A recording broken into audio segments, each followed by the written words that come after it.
నమస్తే. తెలుగు ప్రజల మన సాక్షి TV. I am Swarna. Welcome to Sakshi TV special immigration show with attorney Prashanthi Reddy from the law firm of Prashanthi Reddy PLLC. Please note down that Sakshi TV has now 3 immigration shows every week on Tuesday at 3 p.m. EST with attorney Miss Sheila Murthy, Wednesday at 5:30 p.m. EST with attorney Miss Prashanthi Reddy, and on Friday 6 p.m. EST with Banu Ilindra. Please tune in and ask questions. If you have any queries regarding immigration, please feel free to call us. Our attorney would like to answer your questions. If you are an immigration attorney and would like to join us in our special shows, please email us at usa@sakshi.com or call us at 866-725-7441. Before we begin the show, please note down that the information provided in this show is not legal advice. It's for general information purpose only. Sakshi TV or its agents are not responsible for use of this information. If you need a specific legal advice, please contact attorney directly. Today, we are going to continue talking about and discussing about I-485 H1 EAD immigration updates. We have our attorney Prashanthi Reddy garu with us. Without any further delay, let's start our show by welcoming Prashanthi Reddy. Hi, ma'am. How are you? Hello, Swarna. Good, thanks. How are you? I'm good. Thank you. And welcome to the show. So, Thank Ms. you. Prashanthi, how long does it take for I-485 to get approved? Yes, thanks for that question. Just before I answer, I just wanted to apologize for the late start because we had some technical issues, so we were delayed. Sorry about that again. I hope all of you are ready with your questions. So, with reference to your question, how long does it take for the 485 to be processed? So there are two things to keep in mind: the processing time that USCIS has, and also your visa availability. So they're two different things. So visa availability, unless your visa number is available, your green card number is available, even if your 485 is filed, it will continue to remain pending. So it will not get processed. So that could be a long wait depending on what the visa bulletin says every month. So if it reaches your date, then it will be processed. If it has not yet reached the date, then it will just be on hold.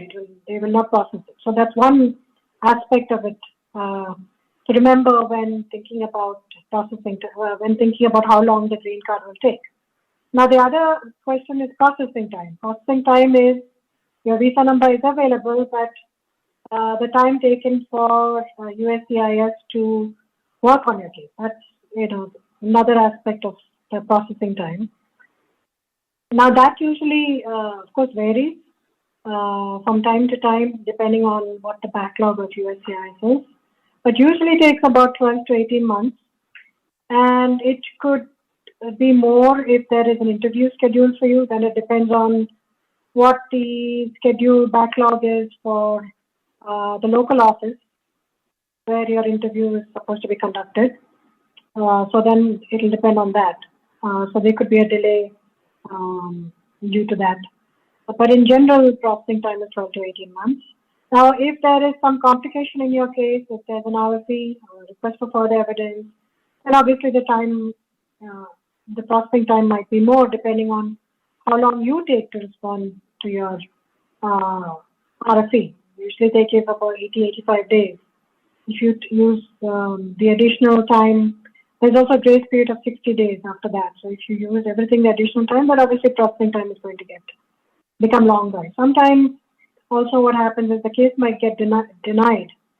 Then you have to file an appeal or a motion to reopen. That could affect the processing time because there is a different processing time for motion to reopen and for appeal. And that could be 6 to 8 months, sometimes a year, sometimes longer. So it really depends on which stage you're at. What the current processing time are for USCIS, and also if your priority date is available or not available. Okay. So what happens when I-485 gets approved? Once the 485 gets approved, that's good news. You have to congratulate yourself and your family members. But there is another step which is does not take away your benefit or anything like that. You have been given the benefit, you have been given the green card, but you have to have the actual green card has to be produced and mailed to you. So there is a production unit, USCIS production unit, where they actually print the green cards and send them to you. So that's the next step.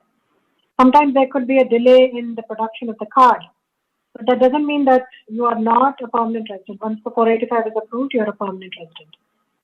But you need proof that you're a permanent resident, so therefore you need that card. So whoever needs to travel, please make sure that you do not travel without that proof. So if there is a delay in getting the actual card, for example, during COVID, the first half of COVID last year, USCIS was using independent contractors to produce these green cards and EAD cards. And there was a significant delay in producing those cards because they had just fired the contractors that they were using, and they did not hire new contractors because, COVID, they didn't get a chance to do that, and then COVID hit. So if that happens, or there's a delay due to some other reason, or maybe a card is sent to you, but it could get lost in the mail, whatever it might be, since you need proof of being a permanent resident, you can go to your local office and get your passport stamped with the I-551 stamp.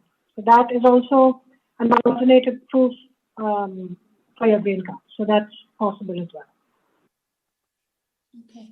So viewers, before we go to next further questions and to know a lot of other things, please call Prashanthi Reddy Garu directly if you have any questions and would you like to talk to her directly. Her number is 212-354-1010, extension is 107, and her email address is prashanthi@reddysq.com. Okay, so Ms. Prashanthi, before we go to the further question, we have a caller, Vinay from Texas. Hi, Vinay.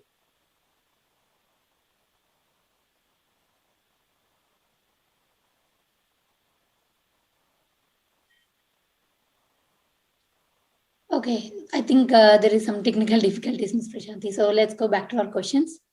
So what happens after biometrics for I-485? What happens after biometrics? So basically, after the biometrics process, so people often think that things go in order. So first there's this and there's that. So it's not necessary that there is a specific order, but in general, the first thing that happens is you get a receipt as proof that your case was filed. The second thing that happens is, yes, usually it is biometrics. Biometrics is nothing but where they capture your fingerprints and they take your photograph. That's biometrics. So that's usually the next thing that happens, because in order for them to process your 485, they have to take fingerprints, and they have to do, after taking the fingerprints, they then do the security check. There are two types of checks that happen. One is FBI check and the other is an immigration check. So an immigration check, they make sure that you have not violated any immigration laws previously. In the FBI check, they're checking national security issues. They're checking to see whether you've ever committed a crime. They're checking whatever databases they have to make sure that you have not, a liability. Okay, so if you have a criminal record, most probably, they may not give you the green card unless you're able to prove that you fall under one of the exceptions. So they do the background check, and then they do the criminal check after they capture the biometrics based on the fingerprints. That's how they do it. And also they do a name check. The name check is they check all parameters of your name, and they make sure that you are who you say you are, and they want to make sure that you have not used some other names. And if they find that another name has a criminal record, then they might check to see if it's the same person. They'll check the date of birth after that. So there are, a couple of things that are done there.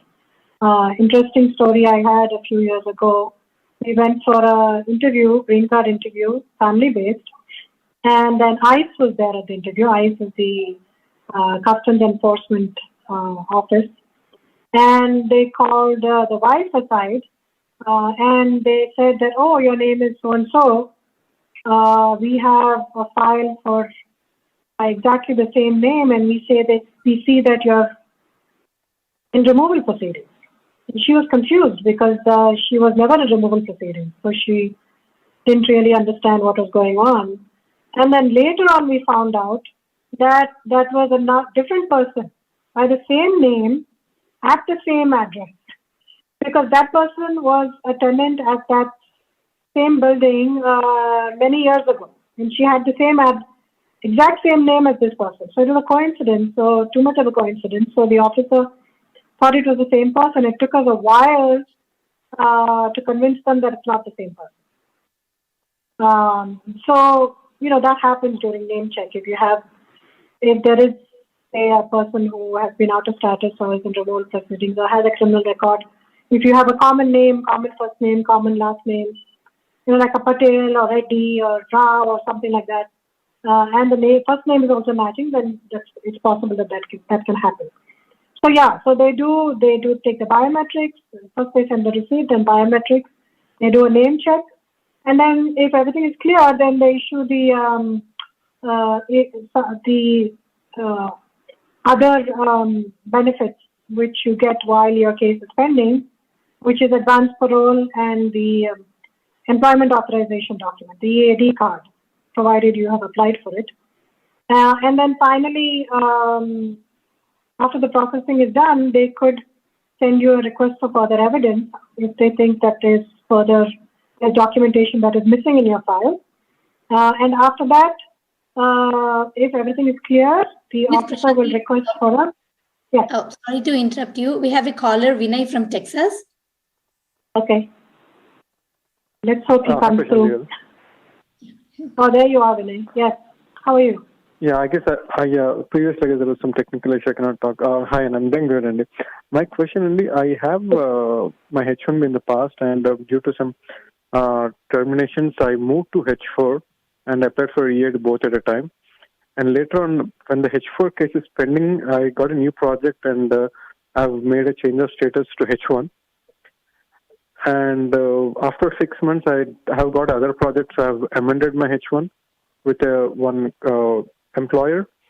So now my amendment was pending, and all of a sudden, when the biometrics was been waived off, my H4 and EAD both got approved at the same time. And my amendment on the new project is pending. So now I just want to understand if once the amendment gets approved, so am I going to be back on H1B? Because my one H1B is approved after applying for H4. And after getting that H1B approved, I filed an amendment for a new project. And after filing the amendment for the new project, now my H4 and EAD both got approved all of a sudden. Right. So, yes, it's, really messy to file so many cases at the same time. But I guess because of the processing time with USCIS, we have no option. So people file multiple, 2, 3, 4 cases before the previous case gets approved. But luckily, USCIS has a rule which is called the last action rule. So whatever action you take last, which means in this case, whatever application you filed last, that will be your status, especially if it is approved. So since you filed the H1, after you file the H4, the H1 is what your status is. So even though your H4 is approved, the H4 is no longer your status, because it is not about what gets approved later, it's about what gets filed later. So since the H1 was filed later, H1 is your status, and so right now you have a H1 approved and you have an amendment pending. That's your status right now. Because I've heard about the last action rule, but is it last action rule on the approval or the last action rule on the what we apply? Because H4 has been applied. That's why I just clarified. Yeah, that's why I just clarified. It's not last action rule on approval. It's last action rule action taken by you, not by USCIS. So what action you took last? So whatever case you filed last, that is your status. Right, according to my case. Sorry? So according to my case, so now I'm on H1, even if the H4 and H4 already got Correct. approved, Yes. but I'm on H1 now. Okay. Correct. Yeah, thanks, Prashanti. Correct. Thanks. You're welcome. Miss Prashanti, we have Mr. Rao from New Jersey, our next caller.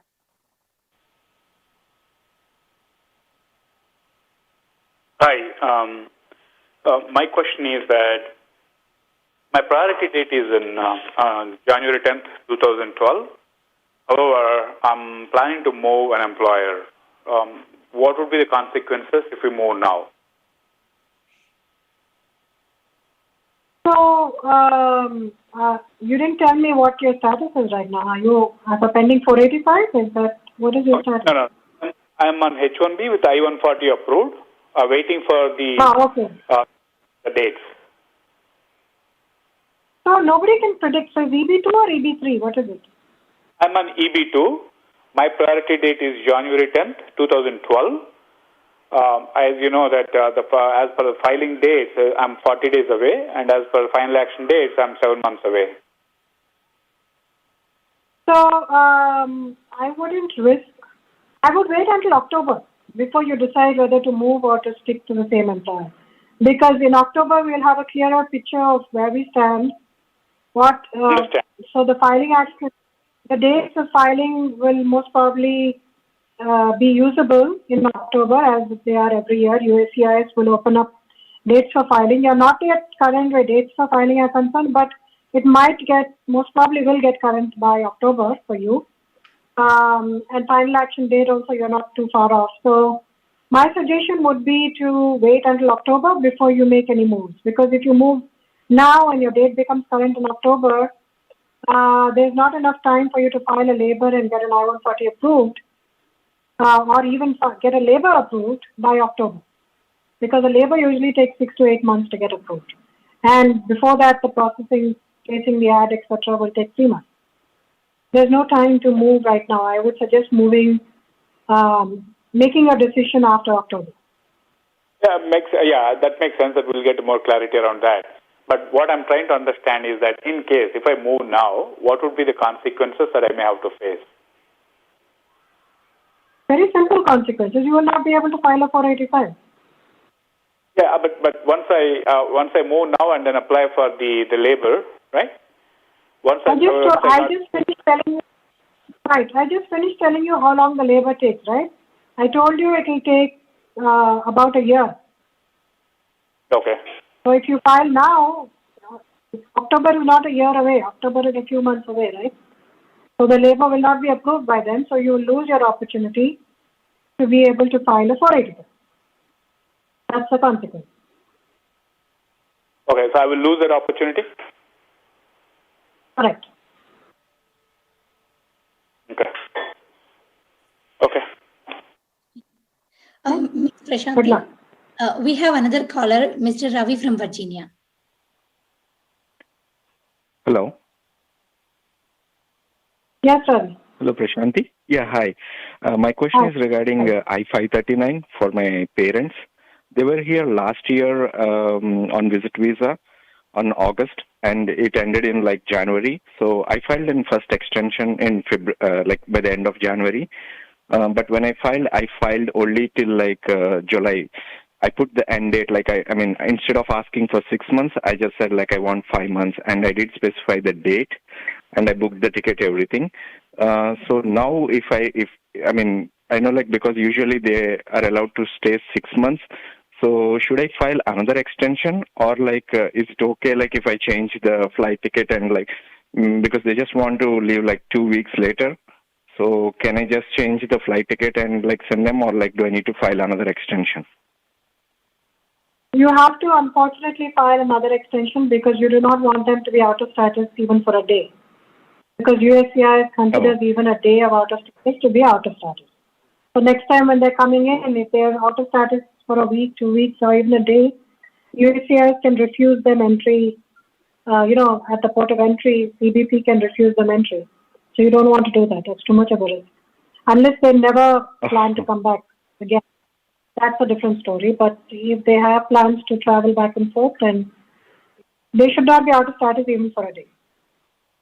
Oh, and I mean, when I filed the extension, the USCIS, the only action that was taken was like fingerprints were taken. There is no other update on the case. So that is USCIS not our concern. That is not our concern. Our concern is to file it on time and leave before the time that we have asked on the I-129 on the I-539 petition.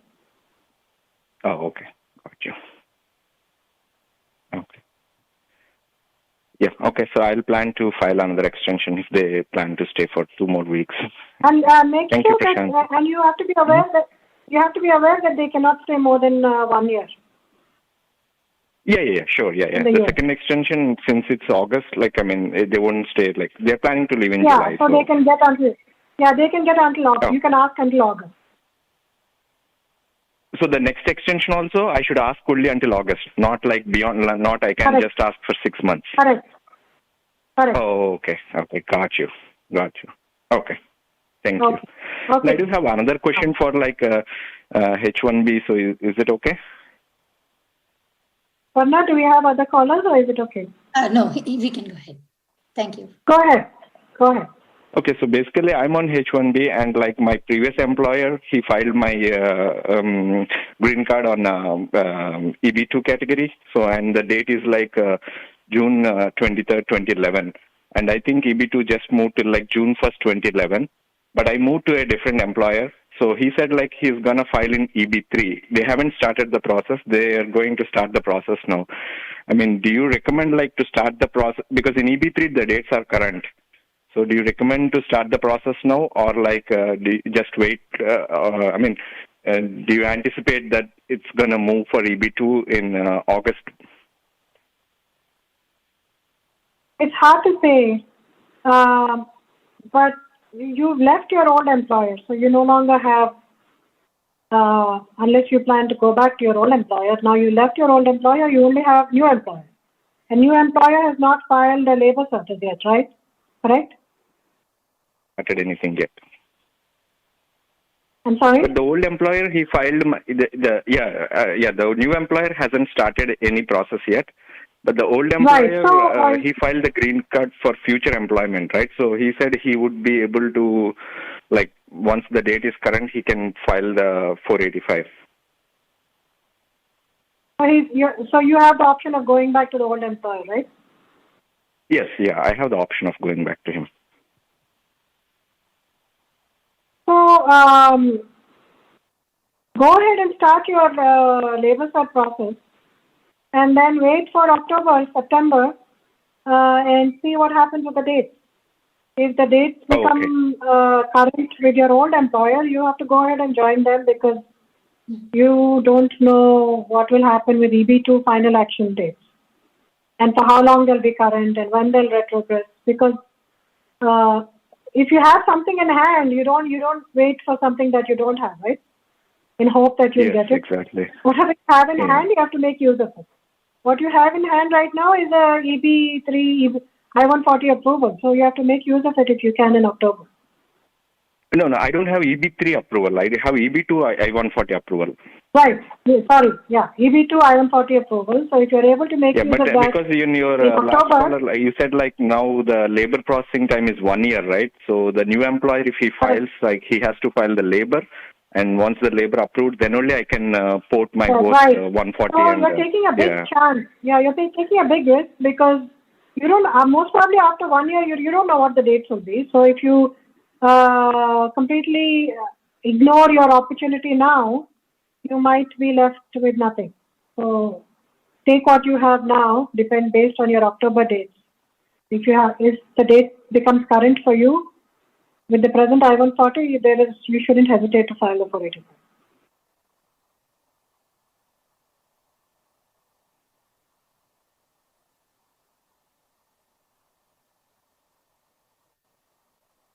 Oh, yeah.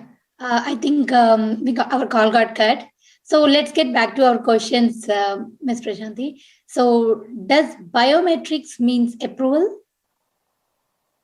Biometrics, as we discussed earlier, simply means capturing of, your information. So they capture your fingerprints, they take a photograph, they do a name check, they do criminal background check, immigration check. So that's what biometrics is. That's just one step in the process. Without the biometrics, without all that being approved, obviously your green card cannot be approved, but that's not the only criteria. There's other criteria, other things that they look at also. So to answer your question, simply biometrics being taken doesn't mean anything. It's just one step in the process. Okay. Ms. Prashanti, we have a caller, Mr. Srinivas from Pennsylvania. Hi. Hello, can you hear me? Yeah. Yes, go ahead. Okay. Sorry. Hi, madam. I have a couple of questions. I have applied my 485 in last October, and I've done my biometrics in the month of April, and my dates are going to be current next month under EB2 category. I have a question on 485J. Nowadays, some people are getting 485J receipts and as well as approvals. What is that exactly? Some people are getting and some people are not getting. So what is that? Would you explain me on that? Right. So 485J is, you know what the J is used for, right? It's simply to either reiterate the offer of employment from your employer, or in some cases it could be to a new offer of employment when you're changing employers under AC21. So in the past, there was no such form such as 485J. It was just an employment letter. So instead of that employment letter, now they have a more formalized method, which is the form 485J. So yes, you're right. We're getting receipts for some for the 485J.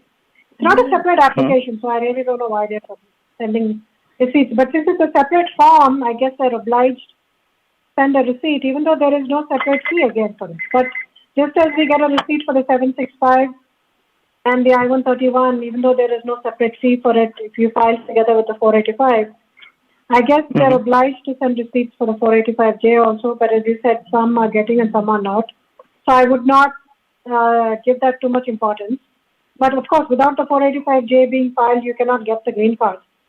So in instances where people have not filed, again, they're not denying those cases, but they're simply sending an RFE asking for the 485J. In some cases, if there's a deficiency in the 485J also, they will send out a request for further evidence. And they'll send out that one page of the 485J and say, please fill it again because it's not filled properly. So that's what your 485J is. So I wouldn't put too much importance on the fact that you got a receipt or didn't get a receipt. Okay. Because as long as you sent it. I've talked with... okay. I had a chat with a couple of times with Emma, but they're saying that, they didn't even get my 485J form. So I don't know, but I spoke with my attorney and he said we sent all the documents. No, first of all, you can't, Emma will not know. So for those who don't know, Emma is an online help desk for USCIS. I mean, with a live agent, everybody who knows. Yeah. So you did the live thing, but, they will not be able to go into your documents and check. That would be level 2 or level 3. And you'd have to actually speak to an officer to know whether the 485J is there or not there. But either way, whatever the issue or misunderstanding is, even if it's not there, as I said, you'll get an RFE. Okay. Okay. Generally, how long it takes to get a green card? After my days get current. Well, it depends on the processing, really.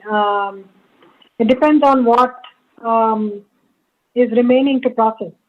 For example, if there is an RFE, they have to first ensure that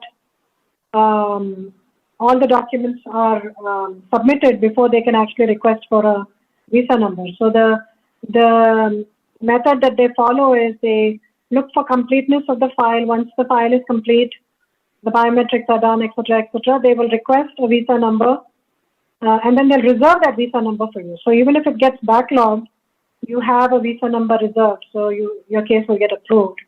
But as I was saying earlier, usual processing time is 12 to 18 months, but that can vary based on really their backlog, or based on whether there's an RFE, based on whether there's going to be an interview from you or not, and whether there's a backlog at the local office where they're interviewing you. Ms. Prashanti, we have another caller, Mr. Sudhir. Yeah. Hi, Mr. Sudhir. Hi, Prashanti. Yeah. Hi.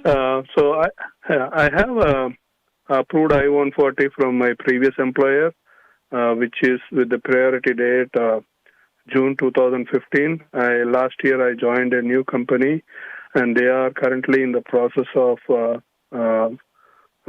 starting the perm process. So the recruitment is over. It's about to file the perm application. So with all the news that I'm hearing, I'd like to know whether it is it possible to go back to the previous employer to ask if the dates are current to file for 485, and or should I stay with the current employer and just looking for idea? Yeah. So a bird in hand is better than two birds in the bush, right? So you already have that I-140 approved, and October is not far away. Your labor cert will not get approved by October. So if your dates become current, you should be in a position, you have to situate yourself such that you're able to file your 485 in October. So you do have to, I think, start preparing for that by contacting your old employer, to find out whether they are willing to, sometimes when you leave, they will withdraw your I-140, in which case then they'll have to refile the I-140 and do the 485 simultaneously, and they might insist that you be on their payroll because, there's an ability to pay issue when you're refiling your I-140. Let's see. So with reference to your new employer, you might be out of luck because there's not enough time to make use of a visa bulletin in October if the dates are in your favor. So the previous employer, if they haven't still withdrawn the I-140, without joining them, if I request them and they are willing to file, that can be still proceeded, right? Well, again, there's an issue of intent, and I'm glad we're getting all these good questions because we were planning to cover them anyway in our Q&A today. We're already covering them. But so you have to have the intent of working for the employer. If you're working for some other employer, and then this person is just filing the green card, there's going to be a question as to whether there was an intent to hire you in the first place because you left the company after having worked there. So you're not really showing a good intent there. So that question can come up anytime at the time of before your 485 is approved, or even after it's approved when you go for your citizenship interview. So not joining the employer and filing it, yes, theoretically it can be done, but these intent issues can come up for which you will not have then a remedy unless you actually join the employer and start working for them.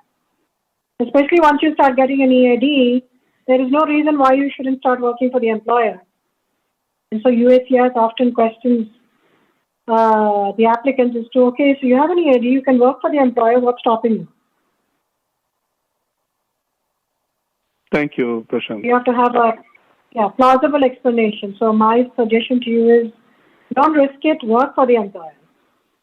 get the green card or do AC-21 after 6 months if there's some change in your circumstances.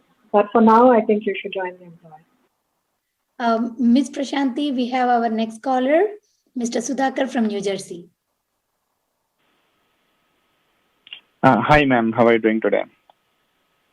Hi, Sudhakar. Good, thanks. Thank you. Ma'am, I have a question. See, my priority date is March 2015 and in EB3. So I'm hoping to, so what's your suggestion on this thing? First question, like whether I'm going to get my date for, at least for filing date for EAD. And next question is, I have my birth certificate available ready.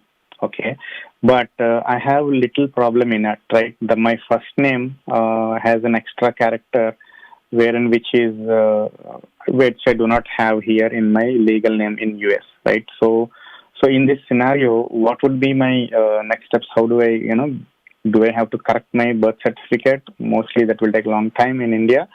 So otherwise, if I do not have to do that, what is my next step? Can you please suggest on this? What is the problem with your birth certificate with reference to your name? I have an extra character in my name actually, wherein that doesn't. Okay. See my. Right. So I don't think that they will correct your birth certificate because especially with COVID and everything, I don't think once it is to correct it, I believe is a very long process because now everything is entered electronically in India, and so to correct it, I believe it's a big process. So most probably you will not be able to get that corrected, but you can simply submit an affidavit along with the birth certificate from your parents, basically saying that there was a error in the name, and this person is the same as person A is the same as person B, just a typographical error in the name. I think that should take care of it. Okay. And then you have if you have other secondary evidence, you can include that as well. Okay. Yeah, because in India, my Aadhaar card and PAN Aadhaar card has my full name, like which is correctly exactly in my passport as well as my other names, right? So if I produce those, that will be helpful. Yeah, definitely. But they're looking for documentation that is contemporaneous with your birth, which means as close as possible to your birth. So Aadhaar card and all that is recently, right? After you became an adult, you got all those documents. Correct. But what is more significant is your school leaving certificate. That is usually the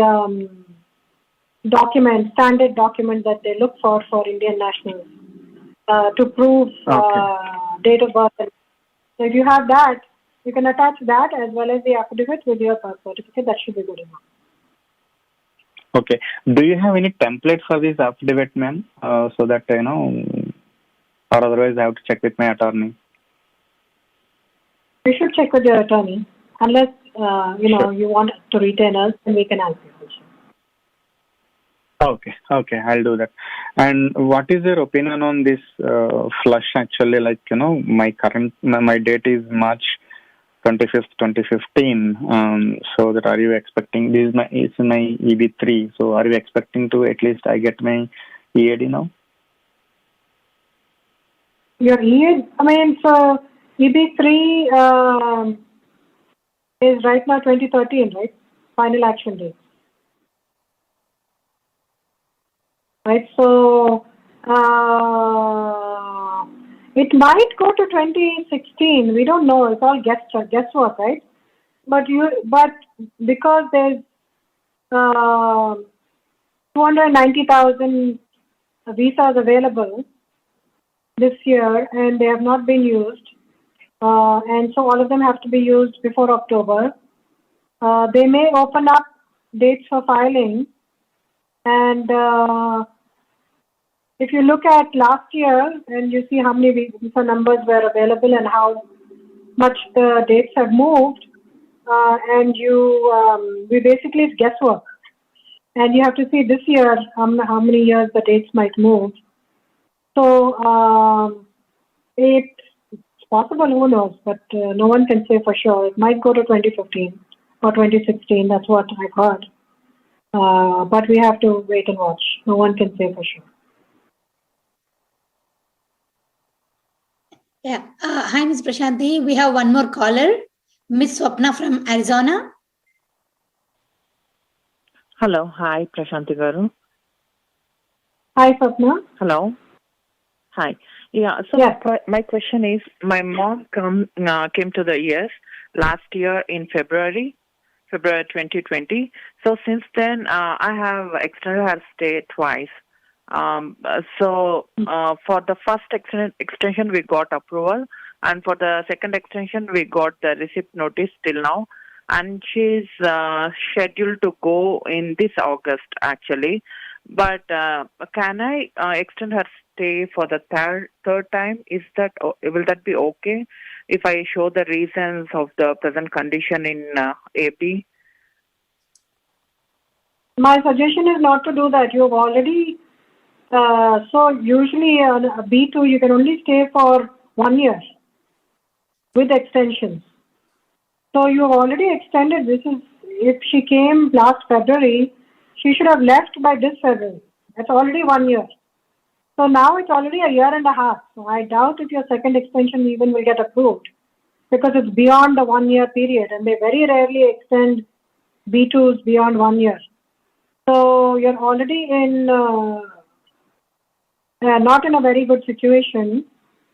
She should have ideally have left in February because you said she came last February, right? So that's 1 year. So I wouldn't advise you to extend any further.